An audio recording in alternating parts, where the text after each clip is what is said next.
मेरा थंबनेल देखने के बाद कंफ्यूज बिल्कुल भी मत होइएगा, क्योंकि इस टाइटल का इस रेसिपी से कनेक्शन है, क्योंकि मेरे हिसाब से हर रेसिपी के पीछे कोई ना कोई कहानी ज़रूर होती है। तो जो मेरी जनरेशन के व्यूअर्स हैं वो मिले सुर मेरा तुम्हारा देख करके उनको कोई पुराना सॉन्ग ज़रूर याद आया होगा, और जो नई जनरेशन के व्यूअर्स हैं उनके लिए मैं बता दूं, उनकी नॉलेज के लिए, कि ये एक सॉन्ग है जो कि 15 अगस्त 1988 को प्रधानमंत्री की स्पीच के बाद टेलीकास्ट हुआ था इंडिया में। और इस सॉन्ग का मकसद ये था, बड़े गर्व से इस सॉन्ग को पेश किया गया था, ये बताने के लिए कि इतनी सारी भाषाएं और स्टेट्स होने के बाद भी हमारे भारत में एकता है, लोगों में प्यार है, अगर हम नेगेटिव न्यूज़ को छोड़ दें तो। ठीक है, तो उसी कॉन्सेप्ट को ध्यान में रखते हुए मैंने अपनी इंडियन वेजिटेरियन थाली की सीरीज़ शुरू करी थी हर फ्राइडे शाम 7 बजे, जिसका मकसद ये है कि हमारे हर राज्य में इतनी वैरायटी है हेल्दी खाने की, कि वही सेम दाल और वही सेम सब्ज़ी हर स्टेट में कितने अलग तरीके से बनाई जाती है और कितने अलग तरीके से हम अपनी थाली में उसको ले सकते हैं, और अपने पूरे दिन के न्यूट्रिएंट्स हम पा सकते हैं अलग अलग टेस्ट करके। तो चलिए देखते हैं कि आज की मेरी थाली में मैंने किन राज्यों की खूबसूरती को पेश किया है।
यहाँ पे मैंने आटा लिया है, उसके अंदर चुटकी भर नमक, हल्दी और देसी घी डाला है। ये आटा एकदम नरम गूंदना है, सख्त नहीं होना चाहिए, क्योंकि अगर सख्त हुआ या बहुत अच्छे से आटा नहीं गूंदा गया तो आपकी जो पूरन पोली है, जो स्टफिंग है, वो निकल के बाहर आएगी।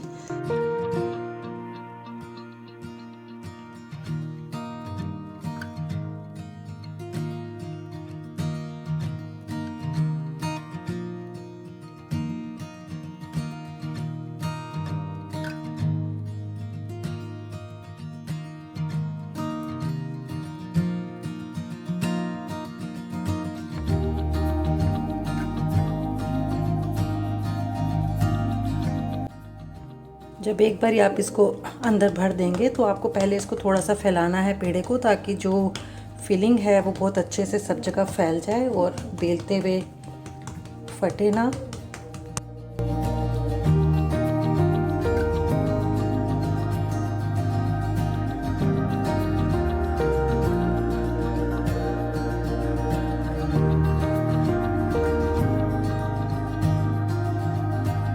ये हमारी सुपर सॉफ्ट और टेस्टी पूरन पोली बनकर के तैयार है।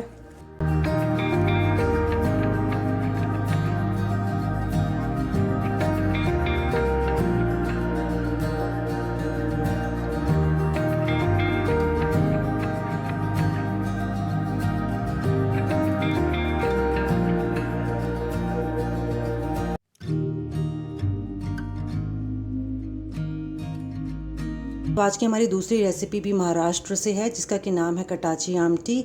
और ये रेसिपी हमारा जो पूरन पोली के लिए चने की दाल का जो पानी बच जाता है, उसी पानी से ये दाल या सूप या रसम आप बोल सकते हैं, अलग अलग भाषा में इसके अलग अलग नाम आप दे सकते हैं, तैयार करते हैं। तो इसके लिए क्या क्या चाहिए मैं आपको बता देती हूँ। यहाँ पे मैंने जो हमारा सूखा गोला होता है, खोपरा जिसको बोला जाता है, वो मैंने ले लिया है। ठीक है, और यहाँ पे मैंने प्याज ले लिया है, लहसुन अदरक हरी मिर्च ले लिया है। महाराष्ट्र में वैसे तो ऑथेंटिकली इसको क्या किया जाता है कि जो नारियल का जो टुकड़ा होता है उसको लेकर के सीधा गैस पर ही एकदम डार्क कलर तक उसको भूना जाता है, जैसे कि हम बैंगन भूनते हैं, ठीक वैसे ही प्याज को भी भूना जाता है। ठीक है, तो यहाँ पे मैं प्याज को गैस के ऊपर आपको भून करके दिखाऊंगी, और जो ये नारियल है इसको मैं थोड़ा सा घी लेकर के मैं लोहे के तवे पर इसको भूनूंगी। ठीक है,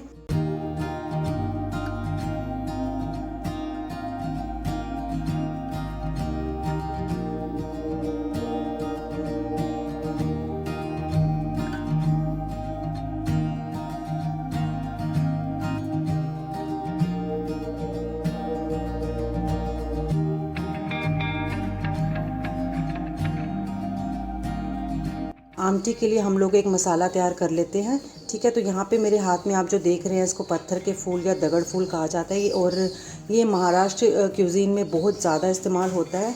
ठीक है, तो इसको हम क्या करेंगे, थोड़ा सा घी लेकर के इसमें उसको भूनेंगे। ठीक है, तब इसकी जो खुशबू है और भी ज़्यादा अच्छे से आती है। तो बहुत थोड़ा सा लेना है क्योंकि इसकी खुशबू बहुत स्ट्रॉन्ग होती है, तो आपको ज़्यादा नहीं लेना है। यहाँ पे थोड़े से मैंने मसाले और ले लिए हैं जिसको कि मैं अभी फ्रेश ही थोड़ा सा भून करके पीसूँगी सब मसालों को एक साथ।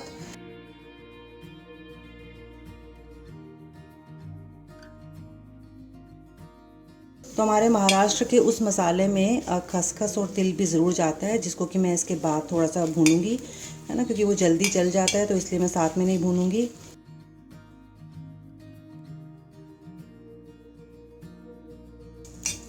तो ये एक तरीके से मैं फ्रेश गोडा मसाला तैयार कर रही हूँ, क्योंकि उसके अंदर दगड़ फूल, खसखस, तिल, प्याज, कोकोनट, ये सब चीज़ें जाती हैं। कोकोनट और प्याज तो हमारा पहले से ही हमने अलग से फ्राई करके रख लिया है।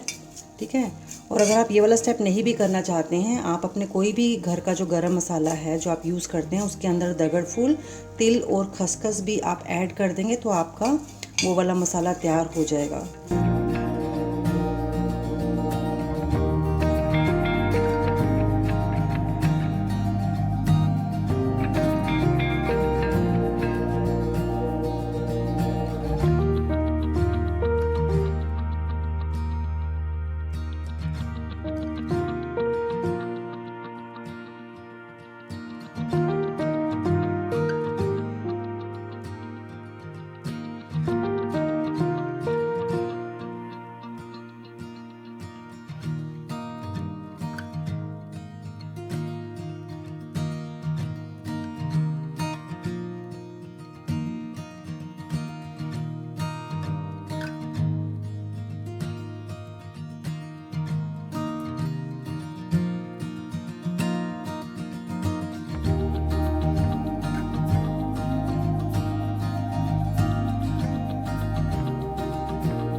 तो मेरी सेकंड डिश महाराष्ट्र से आमटी बनकर के तैयार है। बहुत ही हेल्दी दाल का सूप आप इसको बोल सकते हैं, रसम बोल सकते हैं, अलग अलग जगह पे अलग अलग नाम से इसको बोला जाता है।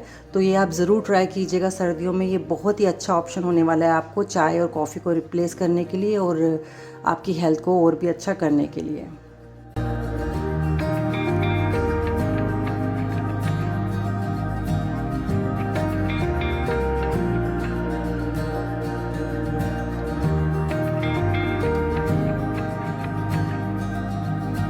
आज की मेरी थर्ड डिश भी महाराष्ट्र से है, जिसका कि नाम श्रीखंड है, और ये बहुत ही अच्छा ऑप्शन है अपनी थाली में मीठे के तौर पर और प्रोबायोटिक के तौर पर ऐड करने के लिए। और यहाँ पे मैं कमर्शियल तरीके से आज अपने श्रीखंड को नहीं बनाऊँगी, यहाँ पे मैं आयुर्वेदा के तरीके से श्रीखंड बनाने वाली हूँ, क्योंकि अगर मीठा टेस्टी भी हो और हेल्दी भी हो तो इससे अच्छा और कुछ नहीं हो सकता है। तो चलिए देखते हैं कि वो कैसे बनेगा। और आपने देख ही लिया कि मैंने घर की दही कैसे जमाई थी।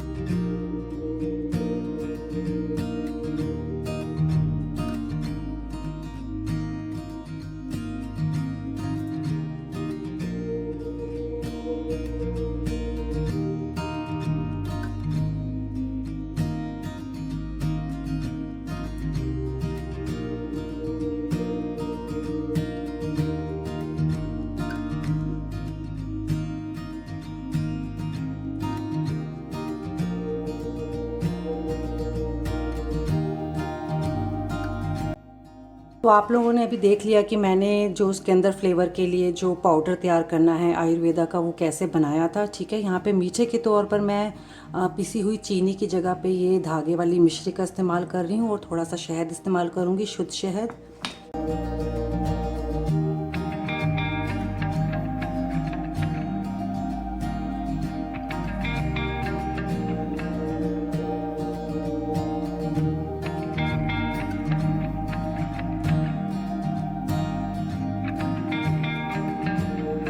जिस बर्तन में हमने इसको बनाना है उसमें हम इसका जो है थोड़ा सा धुआं दे देंगे कपूर का।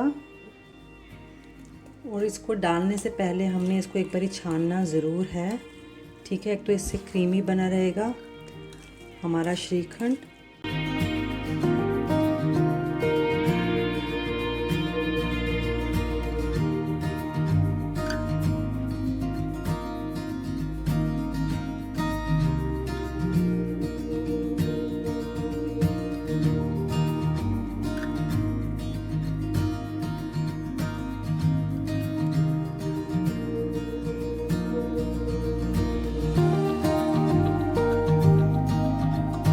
तो ये मेरी थर्ड डिश महाराष्ट्र से श्रीखंड बनकर के तैयार है आपकी थाली के लिए। मीठे के तौर पर बहुत ही अच्छा ऑप्शन, नेचुरल मिठास है इसके अंदर, कोई भी कमर्शियल चीज़ इसमें नहीं डाली गई है। फ्रेगरेंस या अरोमा के लिए भी जो है हमने अपने जो भारतीय मसाले होते हैं वो इस्तेमाल किए हैं।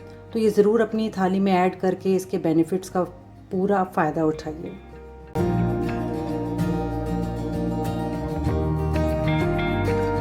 हमारी नेक्स्ट डिश है मूंग स्प्राउट संडल, जो कि साउथ की डिश है। ये भी बहुत ही हाई प्रोटीन और हेल्दी डिश है।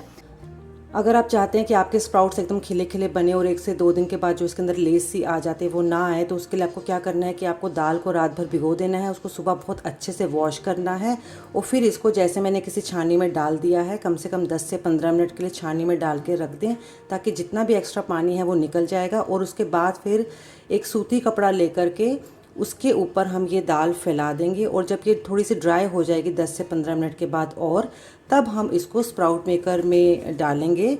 अगर आपके पास स्प्राउट मेकर नहीं है तो आप कॉटन का मलमल का कपड़ा लेकर के भी गीला करके, जो हमारा पुराना तरीका है उससे भी इसको अंकुरित कर सकते हैं।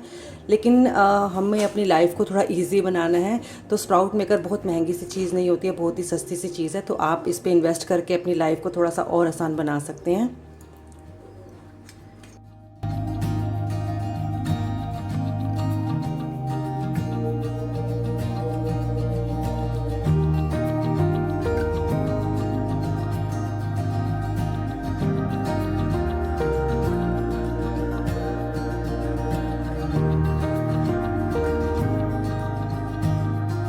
आपने देख लिया था कि मैंने स्प्राउट्स घर में कैसे किए थे। इन स्प्राउट्स को हम थोड़ा सा स्टीम कर लेंगे, क्योंकि कितनी बार ऐसा होता है कि अगर हम इसको ऐसे ही खा लेते हैं तो किसी को इससे एसिडिटी भी हो जाती है, डाइजेस्ट नहीं कर पाते हैं। तो बेस्ट तरीका है कि इसको थोड़ा सा स्टीम कर ले, जिससे कि ये डाइजेस्ट करने में ईजी रहेंगे और इसके न्यूट्रिएंट्स भी ख़त्म नहीं होंगे, क्योंकि हम कोई भुनाई नहीं कर रहे हैं इसकी। और अगर आपके पास स्टीमर नहीं है तो आप थोड़ा सा पानी डाल करके इसको ढक करके भी आप इसे उसी के पानी में स्टीम होने के लिए रख सकते हैं।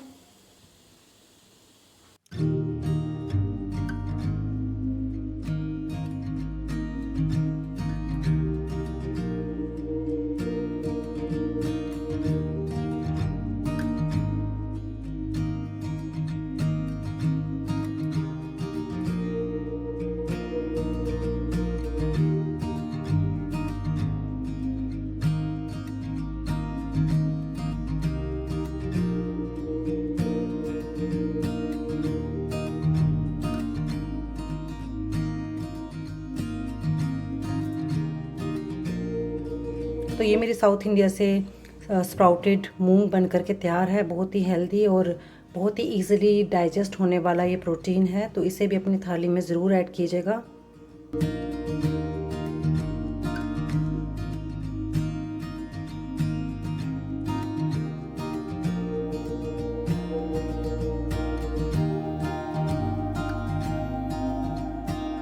आज की मेरी फोर्थ डिश है उड़ीसा से, जिसको कि उड़िया अम्बिला कहा जाता है। ये एक तरीके का वेजिटेबल स्ट्यू होता है जो कि थोड़ा सा थिक रहता है और थोड़ा सा खट्टा इसका फ्लेवर आता है। तो ये बहुत ही अच्छा ऑप्शन है आपकी थाली में फाइबर को ऐड करने का। तो आप अपनी मनपसंद कोई भी सीजनल सब्ज़ी ले सकते हैं। बैंगन और भिंडी को मैं थोड़ा सा फ्राई करके इसको पकाऊंगी, इसको मैं बॉयल नहीं करूँगी। तो चलिए देखते हैं कैसे करना है।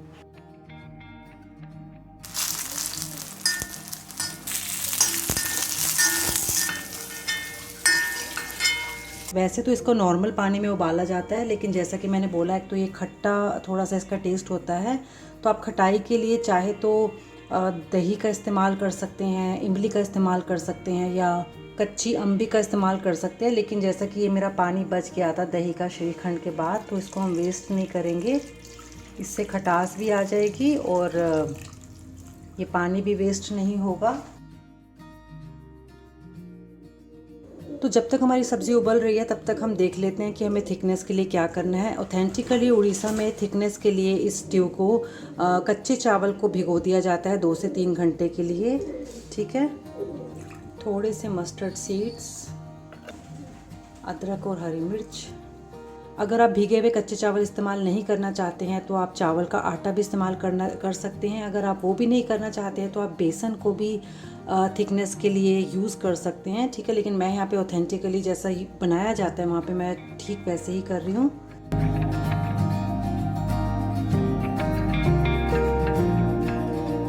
जब ये हमारी सब्ज़ी 90% करीब पक जाएगी तब हम इसमें ये चावल का पेस्ट डालेंगे। इस स्टेज पर आप दही और बेसन को भी फेंट करके डाल सकते हैं।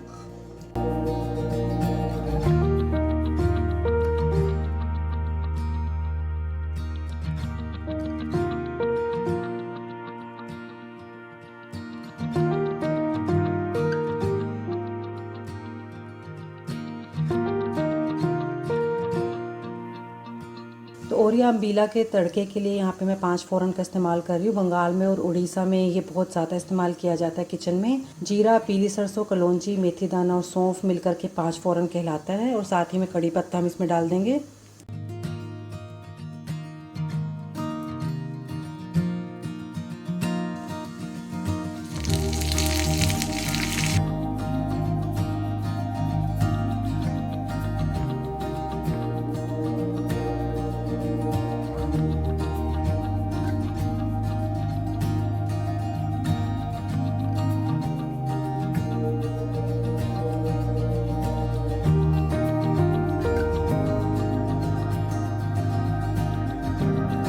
उड़ीसा से हमारा बहुत ही हेल्दी वेजिटेबल स्ट्यू बिना किसी तड़कों के और इसके न्यूट्रिएंट्स पूरे मेंटेन किए हुए है ये स्ट्यू। तो ये भी बहुत ही अच्छा ऑप्शन है आपकी थाली में फाइबर को ऐड करने के लिए।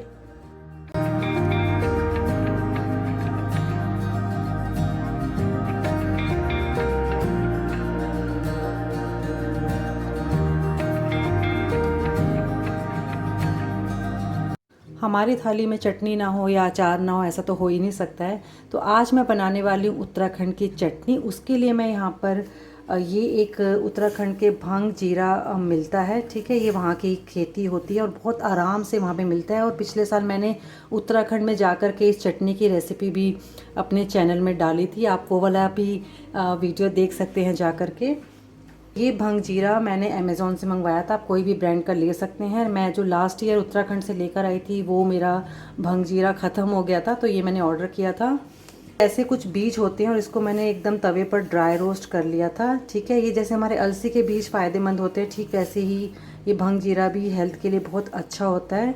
ठीक है, यहाँ पे मैंने लहसुन को भी थोड़ा सा तवे पर ड्राई रोस्ट कर लिया था। ये सूखी लाल मिर्च और टमाटर को मैंने गैस पर ही अच्छे से थोड़ा सा पका लिया था, थोड़ा सा स्मोकी फ्लेवर के लिए। जैसा कि उन्होंने मुझे बताया था उत्तराखंड में, ठीक मैंने वैसे ही अब बना रही हूँ। यहाँ पे थोड़ा सा हरा धनिया लेकर के और नमक डाल करके हम इस चटनी को पीस लेंगे।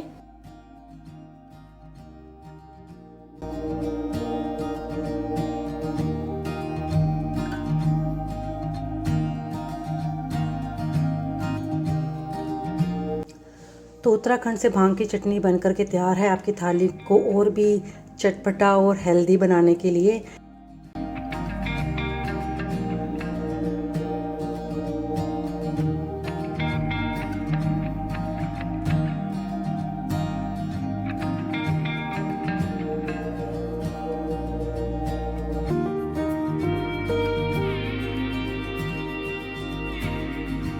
आज एक बारी फिर से अपने 5th एपिसोड में बड़े गर्व के साथ और खुशी के साथ मैं अपने भारतीय थाली को यहाँ प्रेजेंट कर रही हूँ और मुझे बहुत खुशी हो रही है बताते हुए और दिखाते हुए आप लोगों को कि हमारे भारत में इतने सारे स्टेट्स हैं और हर स्टेट में इतनी वैरायटी है कि अगर हम उसको ट्राई भी करें रोज़ तो भी हम पूरा नहीं कर पाएंगे इसको। और वही एक दाल, वही एक सब्ज़ी को हम इतने अलग तरीके से और इतने हेल्दी तरीके से खा सकते हैं कि हम इस बारे में सोच भी नहीं सकते। तो फाइनली एक बारी मैं बताना चाहती हूँ कि मेरी थाली में आज कौन कौन से स्टेट्स हैं। यहाँ पर मेरी महाराष्ट्र से पूरन पोली है जो कि चने की दाल की और गुड़ की फिलिंग के साथ ये बनाई जाती है। यहाँ पे महाराष्ट्र की ही श्रीखंड है जो कि घर की बनी दही के साथ और बहुत ही हेल्दी मीठा यानी कि शहद और मिश्री के साथ बिना किसी कलर के अपने नेचुरल चीज़ों से यहाँ पे मैंने बनाई है, जिसको कि आप अपने ब्रेकफास्ट में, लंच में किसी भी तौर पे ले सकते हैं और ये आपकी थाली में प्रोबायोटिक का भी काम करती है। वहीं यहाँ पर मैंने साउथ से स्प्राउटेड मूंग का एक डिश लिया है। जो लोग स्प्राउटेड मूंग को ऐसे रॉ नहीं खा सकते हैं उनके लिए तो ये बहुत ही बेहतर ऑप्शन है कि ऐसा करने के बाद ये बहुत इजीली से आप इसको डाइजेस्ट कर पाएंगे और आपकी प्रोटीन की जो रिक्वायरमेंट है वो भी पूरी होगी इससे। और यहाँ पर एक बार फिर से मैंने महाराष्ट्र से ही कटाची आमटी को लिया है जो कि इसका जो पानी बच गया था उसी के पानी से हमने ये बनाया है। ये भी महाराष्ट्र की बहुत ही हेल्दी, सिंपल और बहुत ही टेस्टी डिश है। खासकर सर्दियों में तो ये बहुत ही अच्छा ऑप्शन है आपकी चाय या कॉफ़ी को रिप्लेस करने के लिए। फिर यहीं पर मैंने एक वेजिटेबल स्ट्यू लिया है, ये भी बहुत ही हेल्दी ऑप्शन है। ये उड़ीसा से है। और वहीं पर मैंने यहाँ पर जो चटनी ली है वो उत्तराखंड से है भांग के दानों के साथ। ये भी बहुत ही हेल्दी और बहुत ही अच्छा ऑप्शन है आपकी थाली में ऐड करने के लिए। तो ये थी आज की मेरी थाली। आपको इसमें से सबसे अच्छी चीज़ कौन सी लगी? आप किस स्टेट का खाना अगली बारी अपनी थाली में या अपने किसी भी वक्त के खाने में ऐड करना चाहेंगे, मुझे प्लीज़ ज़रूर बताइएगा। मुझे आपके कमेंट्स पढ़ना बहुत ही अच्छा लगता है, तो प्लीज़ कुछ ना कुछ कमेंट इसको देखने के बाद ज़रूर करिएगा। आज का वीडियो यहीं पर ख़त्म होता है। देखने के लिए बहुत बहुत शुक्रिया। अगर वीडियो अच्छा लगा हो तो प्लीज़ लाइक, कमेंट और सब्सक्राइब करना बिल्कुल भी मत भूलिएगा। Thank you so much.